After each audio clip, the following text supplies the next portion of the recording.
อ๋อค่ะมาส่งค่ะเนาะพี่น้องเขาก็ต้องจอยกันทัดสร้างด้วยค่ะเนาะการที่เขาใครมีผู้นำจึงเมืองอันวันนั้นเนี่ยพอเขาหมูอยู่หมูกินหมดด้วยเนี่ยก็เขาก็อาจจะมีเมืองเหมือนเปิ้นค่ะเนาะก็นั้นเนี่ยค่ะก็เลยมาเฮ็ดคลิปจะในโลกเนี่ยก็ลองตัวรูปภาพจอมกันค่ะเนาะอาจติเป็นไรห้าเป็นไรแน่ก็สั่งลาแน่มันต้องหลบเป็นเจอจัดค่ะเนาะพอที่เฮ็ด เมืองหนึ่งลูกอันว่าเหมือนคำว่าเมืองหนึ่งลูกเนี่ยมันต้องเอาเจอจัดเป็นใหญ่ค่ะเนาะอำบาตับซึกจุ้มไหลเสียมบะเฮาหลูนังอำนั้นก็เปิดเรียกว่าตั้งโต๊ะค่ะเนาะอำนั้นก็อุบกันเหนือเผินค่ะเนาะกอบนั้นแน่ๆลองเจ้าไหนมันต้องหลบเปลี่ยนไปเจ้าไหนครับการเจอจัดค่ะเนาะเพราะว่าเตเอาจุ้มเกาจุ้มมือเป็นใหญ่เนี่ยมันตีเป็นกว่าหยาบค่ะเนาะกอบสังลาแน่เพราะว่าเอาจุ้มกับจุ้มมาเนี่ยมันเตรียมเย่าให้ปอกกันเจอจานในค่ะเนาะกำในพอสมมติว่าเขาง่ายๆอัมบาจุ้มไหลเจ้าคือไหลเสียมบาอันนี้ก็คือตั้งออกค่ะเนาะมาหาตั้งออกพร้อมกันค่ะเนาะก็บอกว่าเขาใครมีการพร้อมโฮมเสียมกาเนี่ยมันเหมือนกับว่าเจอจัดอันว่านั่นเนี่ยมันตีลูกกันเลยมาเนี่ยกวนเมืองหรือว่าในเมืองไต้เขา50 50เวงในอัมบาน้ำลินหินผาอันนั้นก็สภาวะของเขาในตีห้องว่าจื้อจัดไอ้ค่ะเนาะกำในพอมีจื้อจัดเจ้าตีมาอย่างขนาดตีมากวนเมืองค่ะเนาะกวนเมืองเย้าตีกว่ากันละกำในพอกวนเมืองเย้าเนี่ยมันตีมีตับซึกเนี่ยค่ะเนาะซึกจุ้มไหลเสียมบะเปลี่ยนจื้อก็ไล่อำนั้นก็เป็นเรียกว่าการเท่าในการย้อมกวนมันก็เตรียมเสียหายค่ะเนาะเป็นจื้อก็ไล่อำนั้นก็ตับซึกจึงไต้กูจุ้มเนี่ยก็ไล่อำนั้นก็ตับซึกกวนเมืองไต้เนี่ยก็ไล่ก็เพราะว่า50 50เวงนี่มันเป็นไต้ค่ะแล้วเนาะก็นั่นแหละเพราะว่าเขามีซึ่งในเย้าเนี่ยเขาตีมาไล่คัดเลือกอำนั้นก็เขาก็เลยมาขอดพอดตับซึกเก็ดเขเจอจัดค่ะเนาะตับซึกเก็ดเขเจอเพิ่นเลือกมาค่ะละที่เป็นกวนเมืองค่ะเนาะกวนเมืองที่คัดเลือกมาเป็นตับซึกเก็ดเขเจอจัดบ้านเมืองค่ะเนาะกำในพอสมมติว่าเขาขอดพออะไรเจอในมาเย้าเนี่ยเขาโหลดจัดปังกลุ่มใหญ่หลงกวนเมือง50 50เวงค่ะเนาะเฮ็ดสังฆมาลาเจานี่แหละเขาจัดปังกลุ่มเมืองใต้50 50เวงเย้าเนี่ยอำว่า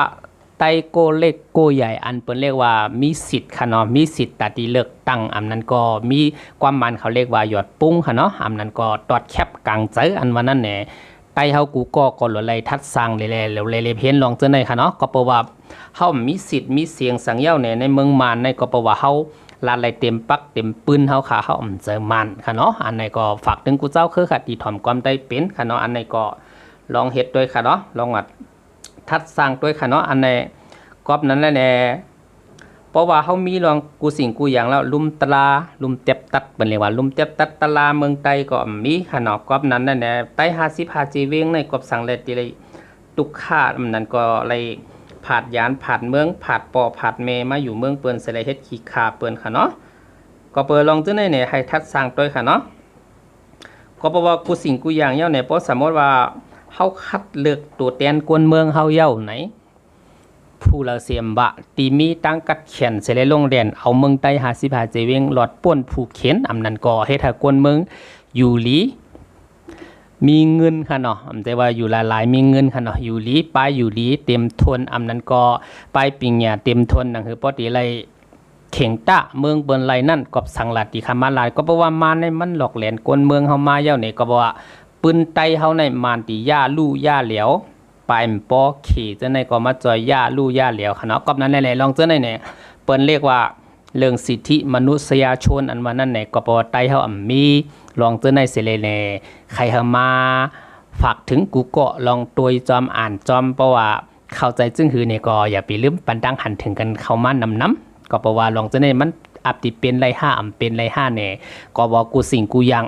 มันเป็นความท้าทายความไทยเขาเรียกว่าเนาะก็บอกว่าเคก็10 ปีอำนั้นก็100 ปีแก่แค้นก็อำไปสายเนี่ยก็บอกใครมาฝากถึงพี่น้องคนเมืองเขากูก็อันตี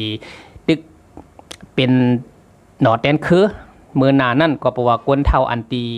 ปานเฮาก็อำไปตายก็ปานอันเท่าเลยก็ตีตายฮัลลูหายตายกว่าติ๊กเย้าเนี่ยก็สั่งละแหน่เพราะว่าปานลูกปานล้านเฮามาเย้าเนี่ยก็อาจจะใครสนใจลองจะได้ก็เพราะว่าเมื่อเร็วนั้นเป็นโลกโซเชียลค่ะเนาะโลกโซเชียลเขาก็เลยจอยกันมาปืนเพลองตาใต้ไว้ค่ะเนาะมันเต็มกับพิษเผยค่ะเนาะลองจะได้ค่ะก็เปิดซึ่งในเลยแหละเพราะเขามีลองปกป้องนั่นก็เปิดเรียกว่าปาร์ตี้เฮาเย้าปาร์ตี้การเมืองจะได้ค่ะเนาะ 55เจเวงมีปฏิการเมืองเย้าในเฮาโลคัดเลือกตัวแทนกวนเมืองค่ะเนาะตัวแทนกวนเมืองเนี่ยมันจะว่า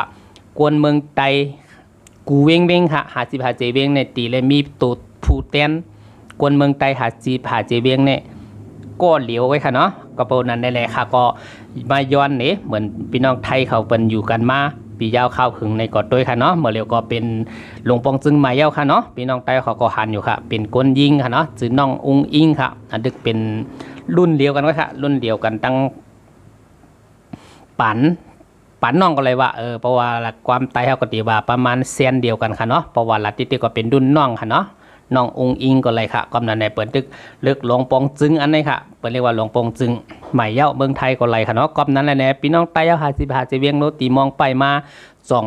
คิดค้นวนถึงหลวงเจอในเนี่ยเพราะว่าเป็นจึงหือมีจึงหือเนี่ยมาแลกเป็นทั้งคู่กันเลยค่ะเนาะก็ว่าค่ะก็ตีหาลองลีอำนั้นก็ให้มันเป็นพรดีตาพี่น้องเจอจัดจึงไต้เย้าเขา55เจเวียงป่าพี่น้องกดเจ้าเคิดที่ถ่อมความไตเป็นค่ะเนาะกำนั้นแน่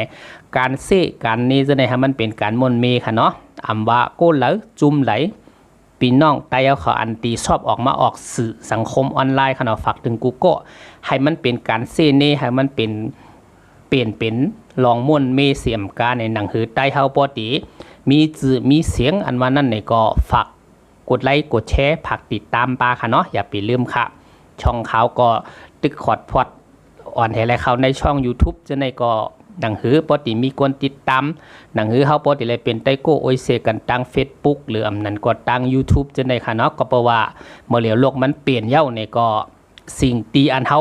คาดอำถึงอำยามหู้อำยามหันก็หันมาจดเจเนี่ยยินจมกูโก้ค่ะเนาะที่เข้ามาปันแฮงค่ะไม่สูงค่ะเนาะอันนี้ก็ฝาก